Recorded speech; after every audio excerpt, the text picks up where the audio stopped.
Fala galera ligada no Pautas e Táticas, não tô no nosso cenário de sempre, mas o importante é que a gente não fique sem gravar o nosso vídeo, nossas impressões sobre essa última data FIFA que tivemos no último sábado e nesta terça, mais uma data FIFA em 2023, né?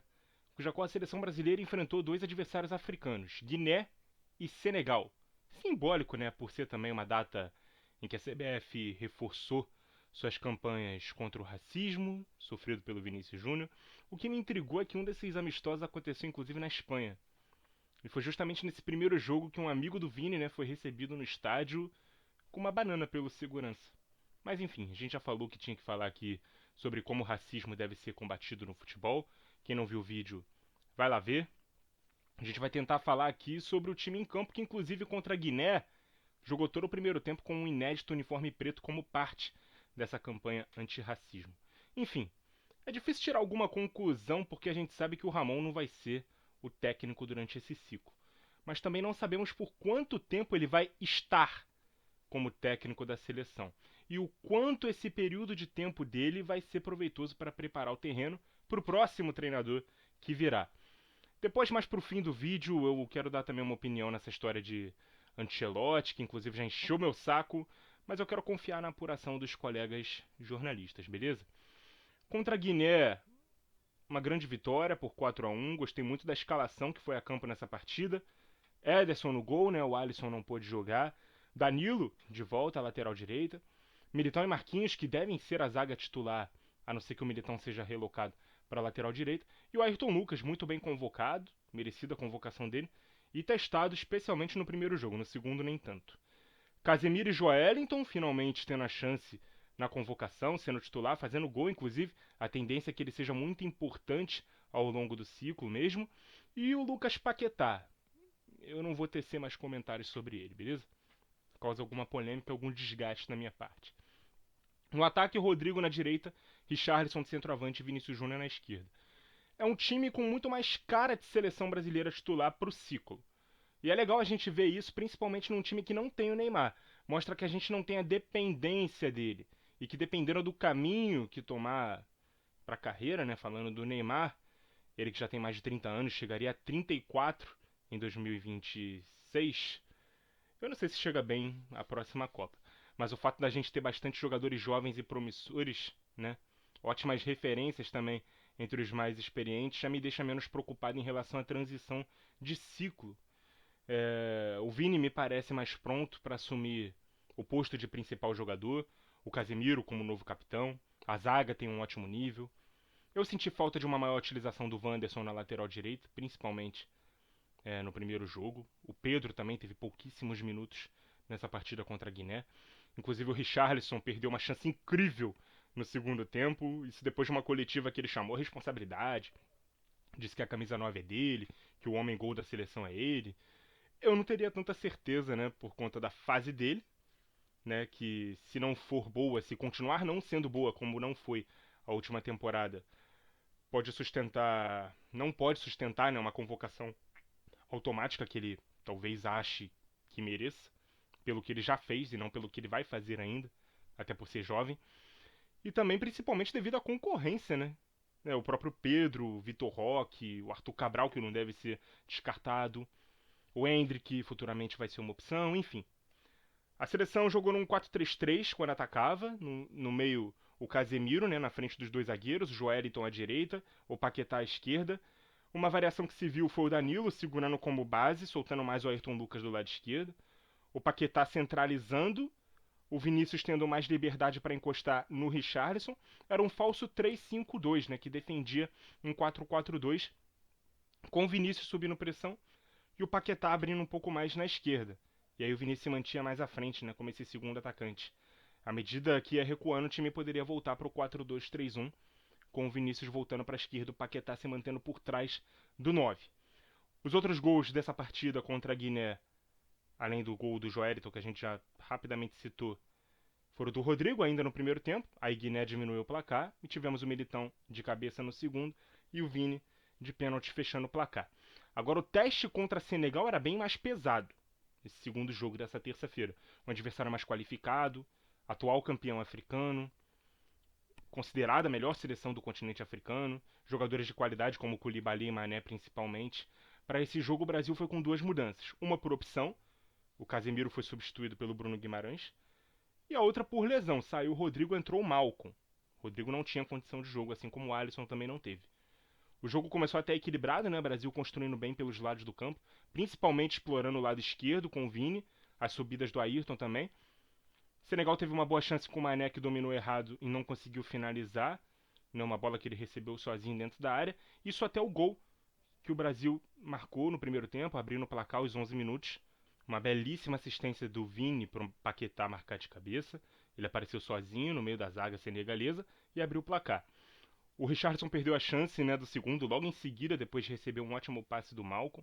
O árbitro chegou a assinalar um pênalti para o Brasil, que não existiu, e foi salvo, né, pelo VAR, porque houve um impedimento na origem da jogada, senão o pênalti seria mal marcado, na minha opinião.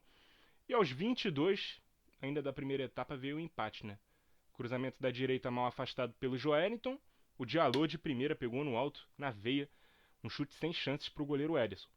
Os dois goleiros também foram bem exigidos em outros momentos, em um deles com o Senegal aproveitando o espaço nas costas do Ayrton Lucas, batendo cruzado, o goleiro brasileiro evitou a virada, e no finzinho da etapa inicial, o Danilo de falta mandou uma bomba para uma grande defesa do Dial. E o Brasil não começou bem o segundo tempo, né? Tirando uma isolada do próprio Danilo, bem diferente daquela falta que ele cobrou nos minutos finais do primeiro tempo, foram praticamente 8 minutos de total controle das ações da seleção senegalesa, até chegar o gol da virada. O Mané fez a jogada, levantou para o Diallo, desviar de cabeça e o Marquinhos acabou colocando contra. E ficou pior, né? Quando no contra-ataque o Ederson pegou a primeira finalização e no rebote o Mané recebe sozinho, mete um golaço num chute cruzado no ângulo. A resposta do Ramon foi colocar o Rony e o Pedro num time que parecia muito dependente do Vinícius Júnior. Com isso, o Richarlison, vaiado, e o Malcom acabaram sendo substituídos. Não demorou muito para o Brasil diminuir o placar com o Marquinhos numa bola disputada. Acabou encobrindo o goleiro. O Pedro ainda toca na bola, né? Mas ela já tinha passado da linha de fundo. Eu fiquei até na dúvida se o gol foi do Marquinhos ou do Pedro. Foi do zagueiro. E aos 22 do segundo tempo, o Ramon trocou o Joelinton pelo Rafael Veiga. O Paquetá então foi recuado para segundo homem do meio campo. A ideia foi deixar o time mais ofensivo, mas sem abrir mão da estrutura com dois volantes.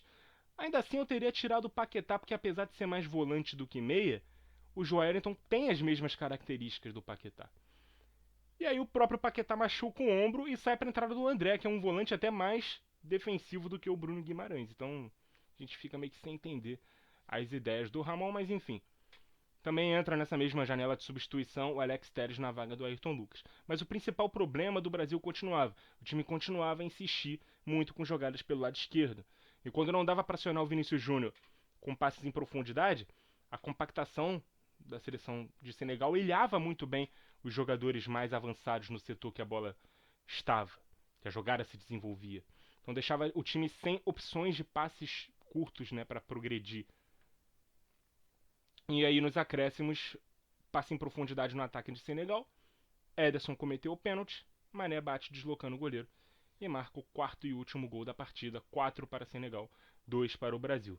De fato, não foi uma boa apresentação da seleção brasileira, mas foi uma grande atuação dos nossos adversários, que tem muita qualidade técnica, isso precisa ser dito. O Brasil perdeu, mas Senegal ganhou o jogo, teve méritos de vencer a partida. Não era qualquer adversário. Mas o fato é que o saldo desses primeiros 3 amistosos com o Ramon, pós-Copa, 7 gols marcados, 7 gols sofridos. 2 derrotas e uma vitória. 2 derrotas contra 2 adversários mais próximos do nível que a seleção brasileira se encontra. Guiné não é parâmetro para a seleção. Então, assim, a defesa foi tão vazada quanto o ataque foi produtivo. E nós tomamos a mesma quantidade de gols que marcamos. Preocupante? Tratando-se de um time que ainda não tem nem treinador, acho que preocupa mais o fato de não ter treinador do que os resultados em si, porque perdemos contra times que realmente têm muita qualidade, beleza? Agora falando um pouco sobre essa situação do Ancelotti, surgiu aí a informação que ele já estaria apalavrado com a CBF, daria como certa aí a chegada dele para daqui a um ano, já tem jornalista caravana, eu realmente quero acreditar que seja verdade, mas eu só acredito vendo. Ou um anúncio oficial, ou o próprio Ancelotti confirmando uma conversa, ou mesmo um acerto, falando de alguma forma pela primeira vez num tom de desfecho otimista pra gente. Isso ainda não aconteceu, pelo menos até a hora que eu tô gravando esse vídeo, que ainda é na terça-feira pós-jogo contra a Senegal. Até aqui, todas as vezes que ele foi perguntado, ele reafirmou a vontade que tem de cumprir o contrato com o Real Madrid. Florentino Pérez também não deu nenhum indício de que trocaria o treinador nesse primeiro momento. E sim, isso vai ao encontro com a informação que alguns colegas têm dado de que ele se apresentaria em junho do ano que vem, quando o contrato dele com o Real Madrid acaba. Ou, na pior das hipóteses para o Real Madrid, se resolver liberá-lo antes disso. A informação ainda dá conta de que ele mandaria um auxiliar para fazer essa transição, enquanto ele se mantém focado apenas no Real Madrid, mas de alguma forma já inserido no processo, com alguém da comissão já assumindo interinamente. Na minha opinião, se já tiver algo assinado com ele, um pré-contrato, algo que já o vincule à CBF no fim da temporada europeia, evitando assim que ele renove com o Real Madrid, aceite propostas de outros clubes ou seleções, ok. Acho válido esperar, até porque o número de vagas na Copa aumentou e a gente perderia 6 jogos de eliminatória de 18. E ele chegaria para a disputa da Copa América. Mas se o papo for de que depois da temporada ele topa conversar para negociar, aí eu já acho que deve ir atrás de outro técnico. Esperar tanto tempo assim para ter a possibilidade de ouvir um não, estaria totalmente fora de cogitação, assim, para mim. Para mim. Não sei se vocês concordam e se o próprio Reginaldo Rodrigues, presidente da CBF, está disposto a isso. E pior ainda, a seleção não parece ter um plano B, né? O Reginaldo já disse que não gostaria de tirar nenhum técnico empregado de clube da Série A agora, que é os casos do Diniz, do Dorival, até do Abel Ferreira, né, que são nomes frequentemente colocados aí como opções. Fala-se no Jorge Jesus, que acabou de sair do Fenerbahçe, mas parece que ele tem proposta da seleção da Arábia Saudita. O que me assusta é que essas opções não têm a menor similaridade tática ou de currículo com a prioridade que é o Ancelotti.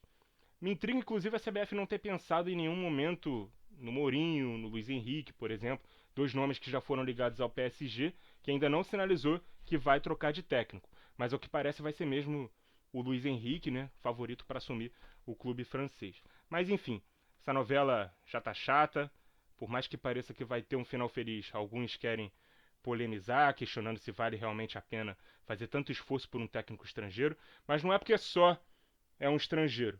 Convenhamos, a gente está tendo a oportunidade de ter um dos maiores e mais vencedores técnicos de todos os tempos, que tem um perfil que eu considero ideal para um técnico de seleção, que é um cara já consagrado, bem mais próximo do fim do que do início da carreira, com um estilo de jogo bem maleável e adaptável ao contexto, que não impõe uma maneira de jogar que possa ser complexa demais para assimilar ou que seja incompatível com as características do elenco.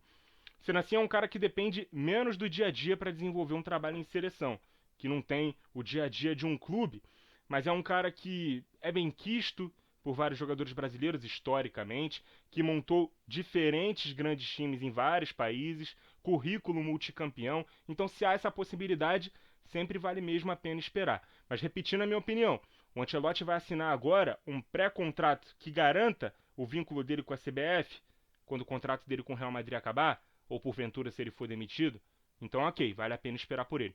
Mas se a conversa só vai acontecer se ele tiver livre de contrato, agradece e parte para outra. A seleção é muito grande para ficar em banho-maria por quem quer que seja.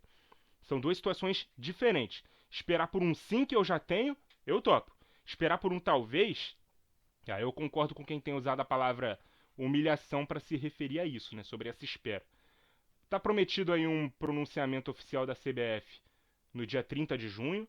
Aí a gente vai saber melhor quais são os pormenores dessa negociação. Mas se não tem data certa ainda, CBF, vamos começar a pensar em outros nomes de peso, hein? Quer tanto Ancelotti assim e não tem um plano B na Europa? Né? O plano B tá dentro do Brasileirão? Não pode ser um técnico que já está empregado no Brasileirão? Eu acho que não pode pensar desse jeito, tem que ter um pouco mais de ambição e mais criatividade para ir atrás desse treinador no mercado. Muito obrigado a você que acompanhou o vídeo até aqui. Continue ligado no Pautas e Táticas. E até a próxima!